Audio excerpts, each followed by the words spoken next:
Friends എല്ലാവരും സന്തോഷമായിട്ടിരിക്കുന്നു എന്ന് വിശ്വസിക്കുന്നു. ഞാനും തിരക്കേടില്ലാതെ തന്നെ പോകുന്നുണ്ട് കേട്ടോ. അപ്പോ ഇന്നത്തെ നമ്മുടെ ടോപ്പിക് വായുനാറ്റത്തിനെ കുറിച്ചാണ്. ഓക്കെ, അപ്പോ ഈ വീഡിയോ കാണുന്ന പലരെങ്കിലും മനസ്സിൽ ചിന്തിച്ചു കാണും, അയ്യോ ഈ ഡോക്ടർ എന്തിനാ ഈ ഒരു ടോപ്പിക് തെരഞ്ഞെടുത്തത് എന്ന്. പക്ഷെ അത് അറിയാത്തത് കൊണ്ടാണ് നമ്മൾ നമ്മുടെ ക്ലിനിക്കൽ പ്രാക്ടീസിൽ ഒരുപാട് പേരെ ഇതുമായി ബന്ധപ്പെട്ട് വിഷമം അനുഭവിക്കുന്ന ഒരുപാട് ആൾക്കാരെ കാണാനിടയായിട്ടുണ്ട്. അപ്പോൾ അവർക്ക് തുറന്നു പറയാൻ വരെ അത് മടിയുള്ള ഒരു കാര്യമാണ്. പക്ഷെ അവര് സമൂഹത്തിൽ ഒറ്റപ്പെട്ട്, അതായത് ഇങ്ങനൊരു പ്രശ്നമുള്ളത് കൊണ്ട് സമൂഹത്തിൽ ഒറ്റപ്പെടുന്ന അവസ്ഥ വരെ ഉണ്ടാവുന്ന കേസുകളുണ്ട്. അപ്പൊ അതുകൊണ്ട് തന്നെ നമുക്കിത് വളരെ റെലവെന്റ് ആയിട്ടുള്ള ടോപ്പിക്കാണ്. അതുകൊണ്ട് തന്നെയാണ് ഈ ടോപ്പിക്ക് ഞാനിന്ന് സെലക്ട് ചെയ്തത് കേട്ടോ. ഓക്കെ, അപ്പൊ ഇന്നത്തെ ഈ എപ്പിസോഡിൽ നമ്മൾ ഇതിന്റെ കാരണങ്ങൾ, ഇതിനെ പ്രതിരോധിക്കാനുള്ള ഭക്ഷണത്തില് ഡയറ്റിലൂടെ നമുക്ക് എങ്ങനെ പ്രതിരോധിക്കാം, അതുപോലെ തന്നെ നമ്മൾ എന്തൊക്കെ ഒറ്റമൂലികൾ ഉപയോഗിക്കാം, അതുപോലെ ഒരു 4-5 ഒറ്റമൂലികളൊക്കെ ഞാൻ ഇന്ന് നിങ്ങളെ പരിചയപ്പെടുത്തുന്നുണ്ട്. അപ്പോൾ എല്ലാവരും സ്കിപ്പ് ചെയ്യാതെ ഫുള്ളായിട്ട് തന്നെ കാണാൻ ശ്രമിക്കാം. ഓക്കെ, അപ്പൊ നമുക്ക് വീഡിയോയിലേക്ക് കിടക്കാം. അപ്പോൾ അതിനു മുൻപായിട്ട് എന്റെ പേര് സെറിൽ, ഞാനൊരു ആയുർവേദ ഡോക്ടറാണ്. തൃശ്ശൂരാണ് കേട്ടോ എന്റെ ക്ലിനിക്ക് വരുന്നത്. അപ്പോ ഇന്ന് അതിന്റെ കൂടെ തന്നെ നമുക്ക് ഓർക്കേണ്ട ഒരു ദിനമാണ് ഇന്ന്. നമ്മുടെ ഇന്ത്യൻ സ്വാതന്ത്ര്യ സമര ദിനമാണ്, ഓഗസ്റ്റ് 15. അപ്പോ ഒരിക്കൽ കൂടി എന്നെ കാണുന്ന, എന്നെ ശ്രവിക്കുന്ന എന്റെ എല്ലാ സബ്സ്ക്രൈബേഴ്സിനും ഒരിക്കൽ കൂടി സ്വാതന്ത്ര്യ ദിന ആശംസകൾ. ഓക്കെ, അപ്പോ നമുക്ക് ഈ ടോപ്പിക്കിലേക്ക് കിടക്കാം. അപ്പൊ വായിൽ നാറ്റം വരുന്ന സമയത്ത് നമ്മൾ എപ്പോഴും ചെയ്യുന്നത്, അതായത് പലരും ചെയ്യുന്ന ഒരു കാര്യമായിരിക്കും, നമ്മൾ അധികം സംസാരിക്കാതെ അല്ലെങ്കിൽ സൊസൈറ്റിയിലെടുത്ത് നമുക്ക് ആൾക്കാരോട് സംസാരിക്കാതെ നിൽക്കുന്നതൊക്കെ അതിന്റെ ഒരു പ്രത്യേകതയാണ്. കാരണം സംസാരിക്കുമ്പോൾ അവർക്ക് അത്രയും അസഹനീയമായിട്ടുള്ള മണം വരുന്നത് കൊണ്ടാണ് അവർ സംസാരിക്കാതെ തന്നെ പല കാര്യങ്ങളും ഇന്ററാക്ട് ചെയ്യാൻ പറ്റാതെ കുറച്ച് അന്തർമുഖരായിട്ട് മാറുന്നത് കാണാൻ പറ്റും ഇത്തരക്കാര്. അപ്പൊ അതുകൊണ്ട് തന്നെ നമുക്ക് പല സ്ഥലത്തും നമ്മുടെ കഴിവുകൾ തെളിയിക്കാനായിട്ട് ബുദ്ധിമുട്ടുകൾ ഉണ്ടാവും. അപ്പൊ ഇതൊരു ചെറിയ കാര്യമല്ല, വലിയ ഒരു പ്രശ്നം തന്നെയാണ്. അപ്പൊ ഇതിനൊരു ചികിത്സ തേടേണ്ടത് അത്യാവശ്യമാണ് എന്നുള്ളതാണ് എനിക്ക് ഈ അവസരത്തിൽ പറയാനുള്ളത് കേട്ടോ.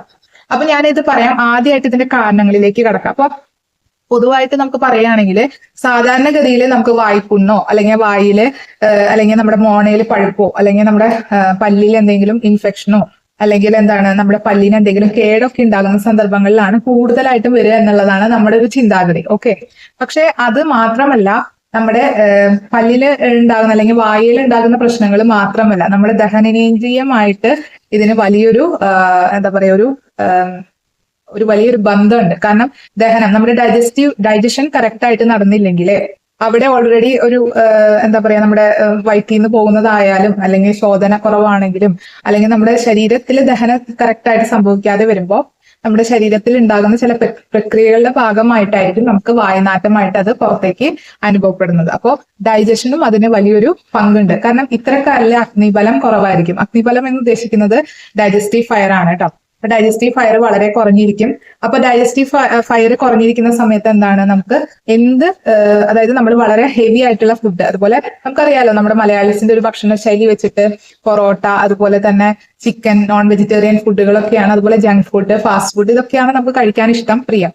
പക്ഷെ ഇത്തരക്കാരിൽ നമ്മൾ വളരെ ലൈറ്റ് ആയിട്ട് ഫുഡിലേക്ക് മാറി നമ്മുടെ അഗ്നിബലം, അപ്പോൾ ഡോക്ടറുടെ അടുത്താണെങ്കിലും നമ്മൾ അഗ്നിബലം കൺട്രോൾ ചെയ്യുക അല്ലെങ്കിൽ അഗ്നിബലം കറക്റ്റ് ആയിട്ട് നോക്കുക എന്നുള്ളതാണ് അതിൽ പ്രധാനപ്പെട്ട ഒരു സംഭവം. അപ്പൊ അത് നമ്മൾ കറക്റ്റ് ആയിട്ട് ചെയ്യാൻ ശ്രമിക്കുക. അപ്പൊ അഗ്നിബലം കുറഞ്ഞു പോകുന്നത്, നമുക്ക് അഗ്നിബലം കൂട്ടാനുള്ള മെഡിസിനുകളാണ് നമ്മൾ ഇത്തരക്കാർക്ക് കൊടുക്കേണ്ടത്. അതുപോലെ തന്നെ ആയുർവേദ വിധി പ്രകാരം പറയുന്നത് കഫദോഷം കൂടുക എന്നുള്ളതാണ്. ഇതിൽ കഫദോഷം കൂടുകയും ആമാവസ്ഥ കൂടുകയാണ് ചെയ്യുക. ഞാൻ എന്റെ പഴയ വീഡിയോകളിലൊക്കെ പറയുന്നുണ്ട്, ആമം എന്ന് പറയുന്നത് വിഷാംശമായ പദാർത്ഥങ്ങളാണ് നമ്മുടെ ശരീരത്തിലുള്ളത്. ഓക്കെ, അപ്പം ആമാവസ്ഥ കൂടുന്ന സമയത്ത് നമുക്കറിയാം പഴകിയ സാധനങ്ങളൊക്കെ ഒരു ചാക്കിന്റെ ഉള്ളിൽ ഇട്ടിട്ട് നമ്മുടെ വീട്ടിൽ വെച്ചാൽ എന്തായിരിക്കും അവസ്ഥ? അതിൽ നിന്ന് മണവും അതുപോലെ പുഴുക്കളും കൃമിയും ഒക്കെ നമ്മുടെ വീടിന്റെ ഉള്ളിൽ ആവും അല്ലെ? അതേപോലത്തെ അവസ്ഥയാണ് ശരീരത്തില് ആമാവസ്ഥ വരുന്ന സമയത്ത്. അപ്പൊ അതിന്റെ കൂടെ കഫദോഷം കൂടി കൂടുന്ന സമയത്ത് നമുക്ക് ഈ വായ്നാറ്റത്തിന്റെ പ്രശ്നങ്ങളൊക്കെ വളരെ കൂടുതലായിട്ട് കാണാൻ പറ്റും. അപ്പോൾ അതിന്റെ പോലെ തന്നെ ചില ലക്ഷണങ്ങൾ പിന്നെ കാണിക്കാറുണ്ട്. അതിന് ഒരു ഉദാഹരണമാണ് വിരശല്യം. കൃമി എന്ന് പറയും, അത് വിരശല്യം എന്ന് പറയും. പിന്നെ മോണയിൽ ഉണ്ടാകുന്ന പഴുപ്പ്, അതുപോലെ തന്നെ വരുന്ന പല്ലിന് കേട്, ഇതുപോലത്തെ നമുക്ക് വായു സംബന്ധമായ എല്ലാ പ്രശ്നങ്ങളും അതിന്റെ കൂട്ടത്തിൽ നമുക്ക് ഡൈജഷന് പ്രശ്നം വരുന്ന സമയത്തും വരാറുണ്ട്. അതുപോലെ തന്നെ ഈ വായുനാറ്റത്തിന്റെ ഭാഗമായിട്ടും നമുക്ക് വരാറുണ്ട് കേട്ടോ. അപ്പൊ അതുകൊണ്ട് തന്നെ നമ്മൾക്ക് ഒരു ഭക്ഷണ രീതിയുടെ കാര്യം പറയുമ്പോൾ ഈസിലി ഡൈജഷൻ നടത്തുക എന്നുള്ളതാണ് പ്രധാനപ്പെട്ടത്. അതായത് വെൽ കുക്ക്ഡ് ആയിട്ടുള്ള ഫുഡുകൾ, ഈസിലി ഡൈജസ്റ്റ് ചെയ്യാൻ പറ്റുന്ന പൊടിയരി കഞ്ഞി, പിന്നെ അതേപോലെ തന്നെ അതിന്റെ കൂടെ നമുക്ക് മോര്, കാച്ചിയ മോര്, പിന്നെ അതേപോലെ രസം, അതേപോലെ ഒരുപാട് നമുക്ക് ഡൈജഷൻ പെട്ടെന്ന് ആക്കുന്നത് പോലെ ഇഞ്ചി, ശർക്കര, ഓക്കെ, ഇഞ്ചി നീര് കഴിക്കുന്നത് നല്ലതാണ് ഡൈജഷന്. അപ്പൊ അങ്ങനത്തെ കാര്യങ്ങളൊക്കെ നമ്മൾ നമ്മുടെ ഡെയിലി ലൈഫിൽ ഭാഗമാക്കി മാറ്റാം.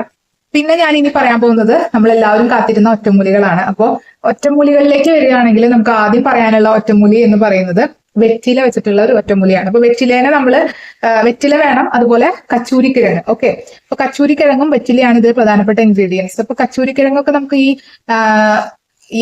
മരുന്ന് കടകളിൽ നിന്നൊക്കെ നമുക്ക് കിട്ടും കേട്ടോ. ചോദിച്ചു വെച്ച് കഴിഞ്ഞാൽ, പറഞ്ഞു വെച്ച് കഴിഞ്ഞാൽ അവരത് പിറ്റേ ദിവസത്തേക്ക് അവരാക്കി തരാറുണ്ട്. അപ്പൊ കച്ചൂരിക്കിഴങ്ങ് ഒന്നുമില്ല ഈ വെറ്റിലയില്. വെറ്റില ഫുൾ ആയിട്ടുള്ള വെറ്റില ഒന്നും ആവശ്യമില്ല. ഒരു ഹാഫ് വെറ്റില എടുത്ത് പൊതിഞ്ഞ് നമ്മളത് കടിച്ച് ബൈറ്റ് ചെയ്ത് അതിന്റെ നീരിറക്കുക എന്നുള്ളതാണ് നമ്മൾ ചെയ്യേണ്ട ആദ്യത്തെ റെമഡി, അതല്ലെങ്കിൽ ഒറ്റമൂലി എന്ന് പറയാം. ഇത് ഒറ്റ ദിവസം കൊണ്ടൊന്നും ചെയ്തിട്ട് ഒരു കാര്യമില്ല. ഇത് ഒരാഴ്ച 2 ആഴ്ച കാലം നിങ്ങൾ അനുഷ്ഠിക്കേണ്ടതാണ് കേട്ടോ ഈ ഒരു ഒറ്റമൂലി. പിന്നെ അപ്പൊ അതിൽ കൂടുതൽ എന്താ ഉണ്ടാവും, നമ്മുടെ അഗ്നിബലം കുറഞ്ഞ ആൾക്കാർക്കാണല്ലോ വയനാട്ടിൽ ഉണ്ടാവുന്നത്. അപ്പൊ അഗ്നിദീപ്തി കൂട്ടും, അതുപോലെ തന്നെ വിരശല്യം കുറയ്ക്കും. ഇതൊക്കെ ഇതിന്റെ പ്രോപ്പർട്ടീസ് ആണ് കേട്ടോ. ഇത് ചെയ്യുമ്പോൾ നമുക്ക് ഒരുപാട് ബെനിഫിറ്റ്സുകൾ ഉണ്ടാവും. അതുപോലെ അടുത്തതാണ് അടയ്ക്ക. ഓക്കെ, അടയ്ക്കേനെ നമ്മൾ സാൻസ്ക്രിറ്റിൽ ക്രമുക എന്നാണ് പറയുന്നത്. അപ്പൊ ക്രമുക എടുക്കുക, അടയ്ക്ക. ഓക്കെ, അടയ്ക്ക എന്ന് പറഞ്ഞാലാണ് പലർക്കും അറിയുള്ളൂ. അപ്പൊ അത് തോട് കളഞ്ഞിട്ട് ഈ അടയ്ക്ക എന്ത് ചെയ്യും, നല്ല രീതിയിൽ ചതയ്ക്കുക. എന്നിട്ടൊരു 4 ഗ്ലാസ്, അല്ലെങ്കിൽ 4 ഗ്ലാസ് മതി. 4 ഗ്ലാസ് വെള്ളത്തിൽ നമ്മൾ അത് നല്ല രീതിയിൽ ഒന്ന് ബോയിൽ ചെയ്തെടുക്കുക. എന്നിട്ട് അത് ഹാഫ് ലിറ്റർ, 4 ഗ്ലാസിന്റെ ഹാഫ് ആകുമ്പോൾ 2 ഗ്ലാസ് 4 ഗ്ലാസിന്റെ 2 ഗ്ലാസ് ആയിട്ട് നമ്മൾ ചുരുക്കിയിട്ട് അതിങ്ങനെ കവിള് കൊള്ളുക. അതായത് നമുക്കറിയില്ലോ വായിൽ കവിള് കൊള്ളുക എന്ന് പറയില്ല, അങ്ങനെ പിടിച്ചിട്ട് കവിള് കൊള്ളുന്നതാണ് ആ ട്രീറ്റ്മെന്റ് ചെയ്യുന്നതാണ്. അത് വളരെ എഫക്റ്റീവാണ്. നമ്മുടെ വായനാറ്റം പെട്ടെന്ന് മാറാനും. അത് ഒരൊറ്റ ദിവസം കൊണ്ടൊന്നും ചെയ്തിട്ടൊരു കാര്യമില്ല. ഞാൻ നേരത്തെ പറഞ്ഞ പോലെ ഒരു 7 ദിവസമെങ്കിലും നിങ്ങൾ കണ്ടിന്യൂസ് ആയിട്ട് ഇത് ചെയ്തിരിക്കണം. അതുപോലെ അടുത്തതാണ് കസ്തൂരി വെണ്ട. അപ്പൊ കസ്തൂരി വെണ്ട എന്ന് പറയുന്നത് വെണ്ടക്കായ നമുക്കറിയാം വലിയ വെണ്ടയാണ് നമുക്ക് കിട്ടുക. അപ്പൊ ഇതെന്ന് പറയുന്നത് ചെറിയ വെണ്ടയായിരിക്കും. നമ്മൾ കറി വെക്കാനൊക്കെ ഉപയോഗിക്കാറുണ്ട്. ഇത് എന്താ ചെയ്യേണ്ടതെന്ന് വെച്ചാൽ ഇതിന്റെ വിത്താണ് നമുക്ക് വേണ്ടത്. അത് ഉണക്കിയിട്ട് വിത്ത് പൊടിച്ച് 4 ഗ്ലാസ് വെള്ളത്തിൽ തിളപ്പിച്ചിട്ട് ഈ വെള്ളം നമ്മൾ രാവിലെയും വൈകുന്നേരം ഒക്കെ നമ്മൾ കുടിക്കുക എന്നുള്ളതാണ്. അത് ഒരാഴ്ചയാണ് ചെയ്യേണ്ടത്.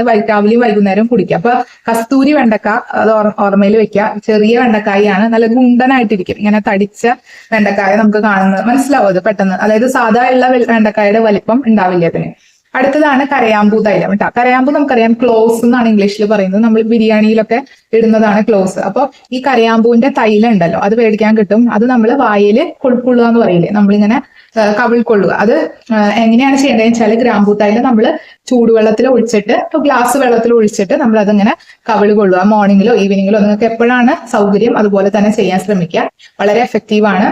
അതുപോലെ ഈ രാഷ്ട്രത്തെ ഇതൊന്നും നമുക്ക് ചെയ്യാൻ പറ്റില്ല. വളരെ ഈസി ആയിട്ട് നമുക്ക് വീട്ടിൽ കിട്ടുന്ന ഒരു സംഭവമാണ് ചെറുനാരങ്ങ, ലെമൺ. അപ്പൊ ചെറുനാരങ്ങയുടെ എന്ത് ചെയ്യണം, നീരെടുക്കുക. അപ്പൊ ചെറുനാരങ്ങ നീരെടുത്തിട്ട് അത് നമ്മൾ കവിള് കൊള്ളുന്ന പോലെ, ഇതേപോലെ നമ്മൾ ഗ്രാമ്പൂ തൈലൊക്കെ ചെയ്ത പോലെ ഇങ്ങനെ വെച്ചിട്ട് കവിള് കൊള്ളുക. ഒരു 5 മിനിറ്റ് നമ്മളിങ്ങനെ ഹോൾഡ് ചെയ്ത് പിടിക്കാൻ പറ്റുന്നെങ്കിൽ, അല്ലെങ്കിൽ എത്ര മിനിറ്റ് നിങ്ങൾക്ക് ഹോൾഡ് ചെയ്യാൻ പറ്റുമോ അത്ര മിനിറ്റ് ഹോൾഡ് ചെയ്യാം.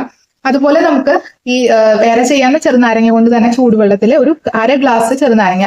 എപ്പോഴും ശ്രദ്ധിക്കുക, അസിഡിറ്റി ഉള്ള ഒരു ചെറുനാരങ്ങ കുടിക്കരുത് കേട്ടോ, ബുദ്ധിമുട്ടാണ്. അല്ലാത്തവർക്ക് വളരെ നല്ലതാണ്. ചെറുനാരങ്ങയിൽ വിറ്റമിൻ സി അങ്ങനത്തെ ഒരുപാട് നല്ല ആന്റി ഓക്സിഡൻസ് ഉണ്ട്. അപ്പൊ അതൊക്കെ നമ്മുടെ ഉള്ളിലേക്ക് ചെല്ലുന്നത് നല്ലതാണ്. അപ്പൊ അസിഡിറ്റി ഉള്ളവർ ഒരിക്കലും ചെറുനാരങ്ങ നീര് യൂസ് ചെയ്യരുത്. അപ്പം ചൂടുവെള്ളത്തിൽ 1/2 മുറി ചെറുനാരങ്ങ പിഴിഞ്ഞ് ആ വെള്ളം കുടിക്കുക, സേവിക്കുക. അത് മോർണിംഗിൽ തന്നെ ചെയ്യുക, വെറും വയറ്റിൽ സേവിക്കുക. അപ്പൊ ഇത്രയും 5 ഒറ്റമൂലി പറഞ്ഞിട്ടുണ്ട്. ഇതിൽ നിങ്ങൾക്ക് ഏതാണ് നിങ്ങൾക്ക് ചെയ്യാൻ എളുപ്പം എന്നുള്ളത് തിരഞ്ഞെടുക്കുക. ഒരിക്കലും 1-2 ദിവസം കൊണ്ട് നിർത്തരുത്. ഒരു 2 ആഴ്ച കാലം തന്നെ ചെയ്യാൻ ശ്രമിക്കുക. അറ്റ്ലീസ്റ്റ് ഒരാഴ്ചയെങ്കിലും ചെയ്യുക. നല്ല റിസൾട്ട് കിട്ടാറുണ്ട് പല കേസുകളിലും. പക്ഷെ പിന്നീട് നിങ്ങൾക്ക് നല്ല രീതിയിൽ ഡൈജഷൻ ഇഷ്യൂസ് ഉണ്ടെങ്കിൽ നിങ്ങളൊരു ഡോക്ടറെ കണ്ട് കൺസൾട്ടേഷൻ എടുക്കുന്നത് ഏറ്റവും ഉത്തമമാണ്. കാരണം അപ്പൊ അത് ഇത്തിരി കൂടി ഇഷ്യൂസ് ഉള്ള കേസാണെങ്കിൽ ഡൈജഷൻ പ്രോപ്പർ ആവാനുള്ള മെഡിസിനും കൂടി ഡോക്ടർക്ക് തരാൻ പറ്റും. അപ്പൊ അതുകൊണ്ട് തന്നെ നിങ്ങളുടെ പ്രശ്നങ്ങൾ പകുതി സോൾവ് ആയി, വായനാറ്റമൊക്കെ മാറി നിങ്ങൾക്ക് നല്ല കോൺഫിഡന്റ് ആയിട്ടും ബോൾഡ് ആയിട്ടും സ്ട്രോങ് ആയിട്ടും നിങ്ങൾക്ക് നിങ്ങളുടെ ലൈഫ് ബാക്കപ്പ് ചെയ്യാൻ പറ്റാറുണ്ട് കേട്ടോ. അപ്പൊ ഇഷ്ടപ്പെട്ടെങ്കിൽ നമ്മുടെ ചാനൽ ഒന്ന് സബ്സ്ക്രൈബ് ചെയ്യുക, ലൈക്ക് ചെയ്യുക, കമന്റ് ചെയ്യുക, മറ്റുള്ള ഫ്രണ്ട്സിനും കൂടി ഷെയർ ചെയ്ത് കൊടുക്കുക. Okay, bye. Stay happy, stay healthy.